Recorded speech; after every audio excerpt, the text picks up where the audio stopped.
Hello everyone and welcome back to my channel. Get ready to dive into the fascinating world of tenses, and today we are going to solve the mysteries of present perfect continuous tense. So without much delay, let's get started. So present perfect continuous tense is also called present perfect progressive tense. जैसे कि हमने present continuous में भी देखा था कि उसका नाम प्रोग्रेसिव होता है। प्रोग्रेसिव क्योंकि वो कंटिन्यूएशन में होता है और वो काम जिस वक्त उसको रेफर किया जा रहा है उस वक्त भी वर्क में होता है। तो हमें फिर इसकी ज़रूरत क्या है प्रेजेंट परफेक्ट कंटिन्यूअस की, जब इसको हमें कंटिन्यूअस की तरह से करना है। और फिर इसमें परफेक्ट क्यों है, जब ये काम पूरा ख़त्म ही नहीं हुआ। तो इसको हम इस तरीके से समझ सकते हैं कि this come to action when work has started in the recent past but work is still continuing till the time when the speaker is referring to it. यानी कि काम शुरू हुए थोड़ा टाइम हो गया है, पास्ट में काम शुरू हो चुका है, लेकिन वो अभी भी चल ही रहा है, वो अभी ख़त्म नहीं हुआ है। तो उस वक्त में हम इस एक्शन को प्रेजेंट परफेक्ट कंटिन्यूअस कहते हैं, यानी पीछे शुरू हो गया था और अभी भी हो रहा है।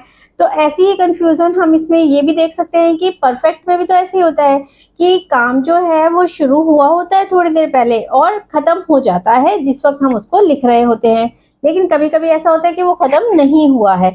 बट इसमें हमें जब सेंटेंस हम हिंदी में देखेंगे, जैसे उसमें परफेक्ट में हम देखते हैं कि जब हम उसकी हिंदी करते हैं, ट्रांसलेट करते हैं उसको हिंदी में, तो वहाँ पर हमें शब्द देखने को मिलते हैं चुका है, चुकी है, चुके हैं, या फिर लिया है, ली है, लिए। तो ये सब चीज़ें हमें देखने के लिए मिलती हैं। लेकिन जब हम इसकी बात करते हैं प्रेजेंट परफेक्ट कंटिन्यूअस की, तो इसमें हमें ये शब्द देखने के लिए नहीं मिलते हैं। इसमें हमें देखने के लिए मिलता है रहा है, रही है, रहे हैं, ऐसे देखने के लिए मिलता है। लेकिन फिर भी हम इसको कंटिन्यूअस में नहीं डालते क्योंकि इसमें हमारे पास थोड़ी सी अलग इन्फॉर्मेशन भी होती है, यानी कि वो इन्फॉर्मेशन जबकि काम को स्टार्ट किया गया था, यानी कि वो टाइम हमें इसमें दिया जाता है जिस वक्त में कि काम को स्टार्ट किया गया था पास्ट में।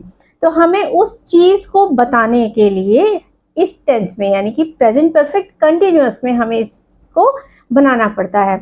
अब इसको इस तरीके से एग्जाम्पल से समझते हैं कि इसमें दोनों में आखिर फ़र्क क्या होता है।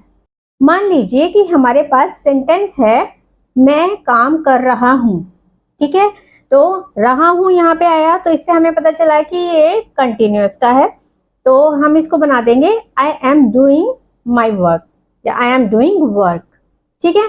लेकिन अगर यही सेंटेंस हम परफेक्ट टेंस में देखें तो मैं काम कर चुका हूँ, तो वहाँ पर हो जाएगा I have finished my work. तो लेकिन जब ये दोनों ही टेंस आपस में मिक्स हो जाएंगे और उसमें हमें टाइम मिल जाएगा कि ये किस वक्त से काम किया जा रहा था, जैसे कि मैं यह काम 2 घंटे से कर रहा हूँ, तो अब ये 2 घंटे भी हमें बताने हैं उसमें। तो यहाँ पर 2 घंटे पहले काम शुरू हो गया था, ये इन्फॉर्मेशन हमारे पास है, इसलिए हम इसको प्रेजेंट परफेक्ट कंटिन्यूअस कहेंगे, यानी कि काम 2 घंटे पहले शुरू हो चुका है और वो अभी भी चल रहा है। तो इसलिए हम इसको इस तरीके से बनाएंगे। तब हम इसको बना देंगे I have been working on this for 2 hours, यानी कि इस तरीके से हम इसको बना देंगे। इसमें हमारे पास परफेक्ट टेंस भी है, कंटिन्यूअस टेंस भी है और साथ में वो एक्स्ट्रा इन्फॉर्मेशन जो टाइम के बारे में थी वो भी है। तो इस तरीके से हमें इसको बनाना होता है। अब जब ये टेंस, हम ये तो समझ लिया हमने कि कंटिन्यूअस हमें कब बनाना है, जबकि काम चल ही रहा है। परफेक्ट हमें तब बनाना है जब काम शुरू हुआ था और वो खत्म हो गया है, मतलब फिनिश्ड हो गया है जिस वक्त उसको रेफर किया जा रहा है और उसका इफेक्ट अभी भी है। लेकिन इसमें होगा कि काम शुरू तो पहले हुआ था लेकिन वो अभी भी कंटिन्यू है, अभी भी उसको किया ही जा रहा है, तब हम इसको टेंस को बनाएंगे। अब क्योंकि इसमें कंटिन्यूअस भी है तो इसलिए हम सोचें कि इसमें इज एम आर हमारी हेल्पिंग वर्ब आएगी, तो ऐसा नहीं है। इसमें इज एम आर ये वर्ब्स नहीं आती हैं, जबकि हमारे पास प्रेजेंट पार्टिसिपल फॉर्म इसके अंदर आएगी, जरूर आएगी। प्रेजेंट पार्टिसिपल इसके अंदर जरूर आएगा, यानी कि वर्ब की फर्स्ट फॉर्म और उसके साथ आईएनजी। उसके अलावा इसमें हमेशा हमें जो टाइम देखने को मिलेगा उसके साथ एक वर्ड मिलेगा से, जैसे कि मैं 4 घंटे से ये काम कर रहा हूँ, या फिर मैं 1967 से यहाँ रहता हूँ। तो तो इस तरीके से जो से शब्द आता है, वैसे तो हम से शब्द के लिए ज्यादातर यूज करते हैं फ्रॉम और विद, इन दोनों में से कोई वर्ड यूज करते हैं, लेकिन यहाँ पर हमें इस से को दिखाने के लिए सिंस या फिर फॉर लगाना होगा। अब सिंस और फॉर ये हम टाइम से जस्ट पहले इसमें देखने के लिए हमें मिलेगा, और ये भी हमें अकॉर्डिंग टू जो हमारा टाइम है उसमें दिया हुआ, मेंशन किया हुआ सेंटेंस के अंदर, उसके अकॉर्डिंग चूज करना होता है। तो सबसे पहले देख लेते हैं कि हम सिंस कहाँ लगाते हैं। तो सिंस लगेगा जहां पर एग्जैक्ट पॉइंट ऑफ टाइम होगा, यानी कि पॉइंट ऑफ टाइम का मतलब होता है कि मान लीजिए हमारे पास कोई टाइम है, जैसे कि मान लीजिए मंडे टू फ्राइडे, ठीक है, तो ये हमारा टाइम फ्रेम हो गया मंडे टू फ्राइडे। तो ये कितने दिन हो गए हमारे, 5 डेज हो गए।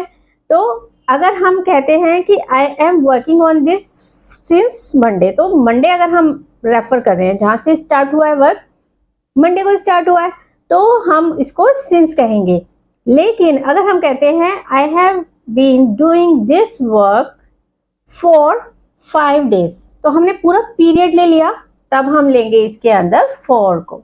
इसको और अच्छी तरह से समझते हैं, जैसे कि मान लीजिए जो चीजें हमें एग्जैक्ट टाइम बताएंगी, एग्जैक्ट डेट बताएगी, या एग्जैक्ट ईयर बताएगी, मंथ बताएगी, या फिर मॉर्निंग, आफ्टरनून, नाइट, कुछ भी ऐसा बताएगी जो कि एक पर्टिकुलर टाइम की तरफ इशारा करेगा, तब हम कहेंगे वहां पर सिंस लगाना है।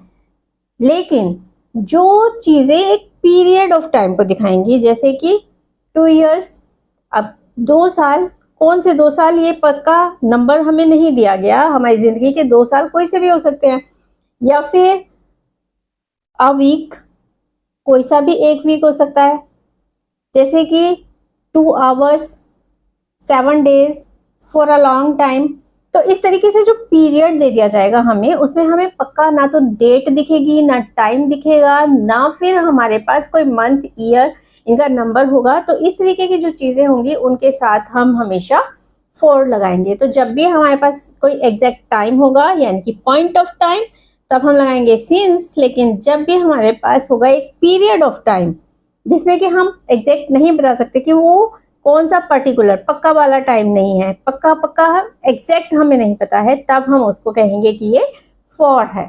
तो वहां पर हम टाइम के साथ फॉर लगाएंगे। इसको एग्जाम्पल से समझेंगे, अभी जब हम आगे एग्जाम्पल बनाएंगे तो वहां पर भी हम इसको समझ सकते हैं। तो आगे चलते हैं इस लेसन में। तो जैसे प्रेजेंट टेंस के अभी तक हमने जितने भी टेंसेस पढ़े हैं, यानी कि simple present tense, present continuous tense, present perfect tense, ये तीनों हमने पढ़े हैं। इसमें हमने ये पढ़ा था, हमने ये समझा था कि जितने भी टेंसेस होते हैं उसमें जब हम सेंटेंसेस को स्ट्रक्चर करते हैं तो हम 4 तरीके से कर सकते हैं, affirmative, negative, interrogative and double interrogative. यानी कि यस और नो वाले क्वेश्चन जिसका आंसर यस या नो में हो सकता है, और वो क्वेश्चन जिसको कि हमें एक्स्ट्रा वर्ड्स के साथ आंसर करना पड़ता है। तो इसी चारों तरीके से इन सेंटेंसेस का भी स्ट्रक्चर होता है। तो हमें यहाँ पर पूरा देखना है कि किस तरीके से इसका स्ट्रक्चर किया जाएगा। तो सबसे पहले बात कर लेते हैं अफर्मेटिव की। तो जब भी हम अफर्मेटिव सेंटेंसेस बनाते हैं, अब इसमें रहा है, रही है, रहे हैं लिखा होगा, लेकिन इसमें हमें कंफ्यूज नहीं होना है कंटिन्यूअस के साथ। इसमें हमें नोटिस करना है कि इसमें कोई टाइम दे रखा है कि नहीं दे रखा है। जहां भी टाइम दिया होगा हमें ये वाला स्ट्रक्चर लेना है कि सबसे पहले आ जाएगा सब्जेक्ट, उसके बाद आ जाएगा हैज बीन या फिर हैव बीन। जो भी हमने परफेक्ट में सीखा था कि हैज किसके साथ लगता है और हैव किसके साथ लगता है, उसी के अकॉर्डिंग हम इसमें भी हैज और हैव में से चूज कर लेंगे कि हैज बीन लगाना है या फिर हैव बीन लगाना है। उसके बाद आ जाएगा हमारी वर्ब की फर्स्ट फॉर्म, यानी कि जो हमारी वर्ब की मेन फॉर्म होती है, उसके बाद उसके साथ हम ऐड कर देंगे आईएनजी, क्योंकि हमें इसमें प्रेजेंट पार्टिसिपल फॉर्म को ही लेना होता है जो कि हम कंटिन्यूअस टेंस में लगाते हैं। उसके बाद आ जाएगा हमारा ऑब्जेक्ट, और फिर टाइम, यानी कि सिंस या फॉर, इन दोनों में से जो भी हमारे टाइम के स्लॉट के साथ जो भी हमें दिया गया है उसमें टाइम उसके साथ जा रहा होगा वो चूज करना है, और उसके बाद हमारी जो टाइम से रिलेटेड इंफॉर्मेशन है वो आ जाएगी। तो इसको सेंटेंस में देख लेते हैं, जैसे कि वह आपकी यहाँ 4 घंटे से प्रतीक्षा कर रहा है। तो हम इस सेंटेंस को कैसे बनाएंगे, ही क्योंकि मान लीजिए वह लड़का है तो ही हैज बीन, यहाँ पर क्योंकि ही के साथ हम हैज लगाते हैं, हैव नहीं लगाते, वो हमने प्रेजेंट परफेक्ट में देख लिया था। तो ही हैज बीन वेटिंग, क्योंकि प्रेजेंट पार्टिसिपल फॉर्म लेनी है, he has been waiting for you, ये ऑब्जेक्ट हो गया। उसके बाद हमें सिंस या फॉर में से चूज करना है, तो वो 2 घंटे से इंतजार कर रहा है, लेकिन कौन से 2 घंटे ये हमें पक्का नहीं पता है, तो इसलिए हम इसमें यहाँ पर पीरियड ऑफ टाइम ले रहे हैं इसको, और इसलिए हम यहाँ पर लगा देंगे for you. He has been waiting for you for 2 hours। तो यहाँ पर इस तरीके से इसका सेंटेंस का फॉर्मेशन हो जाएगा। जब हमें इसमें नेगेटिव बनाना होगा, तो नेगेटिव बनाने के लिए हम करेंगे कि जहां पर हैज हैव है वहां पर उन दोनों के बीच में हैव बीन और हैज बीन और उसके दोनों के बीच में हमें नॉट को इंसर्ट कर देना है, क्योंकि नेगेटिव सेंटेंस में हमें नॉट तो चाहिए ही होता है। तो इसलिए हम इसमें यहाँ पे क्या करेंगे, सब्जेक्ट, फिर उसके बाद आ जाएगा हैज या हैव में से जो भी हमारे सेंटेंस में सब्जेक्ट के साथ जाता है वो, उसके बाद आ जाएगा नॉट और फिर बीन, उसके बाद बाकी स्ट्रक्चर हमारा वही रहेगा जो हमारा अफर्मेटिव में रहता है। तो इसका मान लीजिए सेंटेंस है कि वह आपकी यहाँ पर 2 घंटे से प्रतीक्षा नहीं कर रहा है। अब वो प्रतीक्षा नहीं कर रहा है, तो हम यहाँ पर इसका सेंटेंस का फॉर्मेशन ऐसे कर लेंगे कि he has not been waiting for you for 2 hours। अब यहाँ पे हमने फॉर 2 hours कहा, लेकिन मान लीजिए वो 4 बजे से इंतजार कर रहा है, तो हम यहाँ पे फॉर की जगह कर देंगे सिंस 4 o'clock, ऐसे कर देंगे, जैसे कि he has not been waiting for you for since 4 o'clock। इस तरीके से हम उसको कर देंगे। तो यहाँ पर जहाँ पर भी हमें पॉइंट ऑफ टाइम मिलेगा वहाँ पर हमें सिंस लगाना है, और जहाँ पर भी हमें कोई पीरियड ऑफ टाइम मिलेगा वहाँ पर हमें इसका लगा देना है कि ये फॉर आएगा। तो इसको बहुत ध्यान से देखना होता है कि पीरियड ऑफ टाइम है या कि कोई पर्टिकुलर टाइम है। उसके बाद आ जाते हैं इंट्रोगेटिव सेंटेंसेस, यानी कि वो सेंटेंसेस जिसमें कि हम क्वेश्चन पूछते हैं, यानी कि वो क्वेश्चन जो कि यस और नो में आंसर किए जा सकते हैं।